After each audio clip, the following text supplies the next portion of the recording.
L'actualité en France aujourd'hui, c'est cette question qui est posée. Comment rassurer les milieux économiques sur le très sensible dossier des droits de douane américains? Nous sommes 3 jours après l'accord entre Donald Trump et l'Union européenne et les organisations patronales et professionnelles impactées par les nouveaux tarifs se retrouvent à Bercy autour des ministres concernés. On va retrouver tout de suite sur place notre envoyé spécial Johan Baudin. Bonjour Johan. Quel est l'enjeu exactement de ce rendez-vous? Rassurer?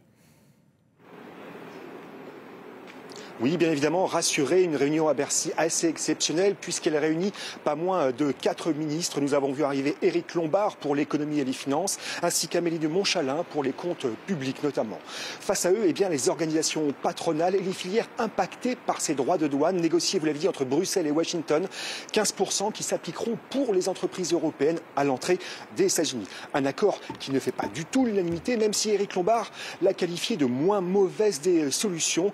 Il s'agit donc de rassurer les quelques 2000 entreprises françaises qui exportent aux États-Unis. Tout n'est pas encore écrit, des exemptions sont encore possibles, comme celles qui ont déjà été négociées en amont de ces accords. Cela concerne notamment l'aéronautique, 9 milliards d'euros d'exportation pour la France vers les États-Unis, près de 20% du total des exportations françaises de biens vers ce pays. Impossible, par exemple, pour les 2 géants, Boeing ou Airbus, de se passer l'un de l'autre, tant ils sont interdépendants pour les composants de leurs avions, GPS notamment, ou moteurs fabriqués en France ou aux États-Unis. D'autres secteurs ici commencent à être un peu plus rassurés. Il s'agit notamment des spiritueux. Selon des sources gouvernementales, les États-Unis pourraient lever ces barrières douanières sur les spiritueux. Il faut savoir que les spiritueux, les États-Unis, pour eux, c'est le premier marché de ce secteur. Une réaction à l'instant d'Emmanuel Macron. La France a toujours tenu une position de fermeté et d'exigence. Nous n'en resterons pas là vis-à-vis de cet accord entre l'Union européenne et les États-Unis. Peut-être un mot, Johan, sur les perdants de cet accord aujourd'hui.